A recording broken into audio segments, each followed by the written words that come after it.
Okay, just an update lang, medyo hectic tayo today. But yeah, it's okay. So ganun talaga. Um, ah, na sinisingil na ako ng puyat ko nung nakaraang araw, no? And hindi tayo ganun kabilis so far. I mean, ang baba ng work hours natin yesterday, pero nilinis ko yung kwarto ko. So that's one thing. We need a refresh. And we're just building ourselves, paunti-unti, no, continuously. Ang masasabi ko lang so far is okay naman. So, second day of the week na ano, well, tama, second day of the week, tama. And okay naman. Pagod, no? Medyo pagod. And I would say one of my important insight or update sa aking system or workflow is nilista ko na dito sa aking workspace notes, no? Actually, let me show my screen para makita mo yung ibig ko sabihin. So nilista ko na dito so far yung ano ko, um, nilista ko na dito so far yung, tawag ito. So nilista ko dito yung yung tini-train ko, 'no? Kasi personally, I've been doing, SOD for a week, 'no? Okay naman. It improved, 'no? Nag-improve naman tayo sa aspect na yon, which is good. Pero, ang hindi ko magawa ng perfect or maayos talaga is yung aking, EOD, 'no? Palagi ko siyang hindi nagagawa ng tama. Kasi preferably ang EOD ko is paplanuhin ko yung gagawin ko the next day, 'no? Even the next week actually. Kahapon nga kasi it's supposed to be a task for yesterday, yung ipaplano ko yung week ko. Pero hindi siya gano'n kadali, eh, 'no? So, okey lang.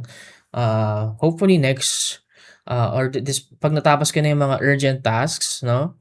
Kasi palagi tayong naghahabol unfortunately. Kapag hindi na tayo naghahabol siguro, maaasikaso na natin yung ating week ng maayos, 'no? Like week tasks.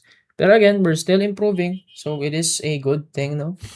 And again, inaantok ako after kong kumain kaya yun din yung ini-improve ko dito. So, I just call it EAT, 'no? So, acronym 'to. So, I think I'm calling this, eating after, 'no? Eating after, like tapos kong kumain, training. So, parang gano'n. So, ang training ko dito is 'wag antukin. Yun yung concept, 'no? The point is 'wag akong antukin after kong kumain. So, I think I should just eat one rice. Kanina kasi masarap na naman yung ulam. So, I think 3 cups of rice yun or 2.5. Kaya ako inaantok. So, I need to be aware of that, 'no? Mas maging aware do'n.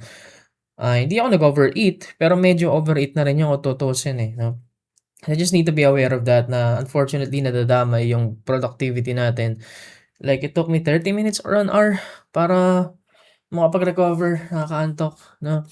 So, tapos again yung, PYD is, nakalimutan ko kung ano ibig sabihin ng PYD actually. Let me just remember it real quick, nakakahiya. Ano ba 'to? What is this? Hindi ko siya maalala pero I think it's, prepare your day, 'no?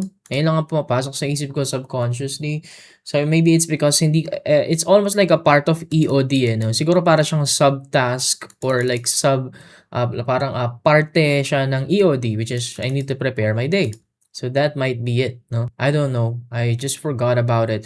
So, nandito rin yung cut para mamaya, for example, mamaya magka-cut tayo, I need to be aware of that. And meditation, I need to improve my brain kasi unfortunately sobrang bilis ko talaga makalimot, 'no. I'm really, really, not a good ah, sunog yung utak ko pero again, it's trainable. I know I can train it. In a way matalino naman ako sa pakiramdam ko, eh, like lalo 'pag gumagana utak ko talaga, like naaalala ko yung mga bagay-bagay. Hindi ako makakalimutan, eh, kung tutuusin kapag active yung utak ko, 'no. I have some tools para 'wag akong maging makakalimutin. And, yeah. So, I would say I really need to manage my, mental load, no, again, be strategic about it. Yeah, yun lang naman. So, currently ang tinatapos natin is yung kay Steven tsaka may graphics ako na gagawin today. And again, I'm not feeling so good. I'm not feeling like inaantok ako, pagod ako, my energy levels are low, but it's okay, okay? We will still, push through. and kailangan natin ng gawin and, on the bright side, I am excited kahit pagod ako 'no. Kahit na pagod tayo, I am excited to finish the tasks. So, 'yun. So, let's start the day.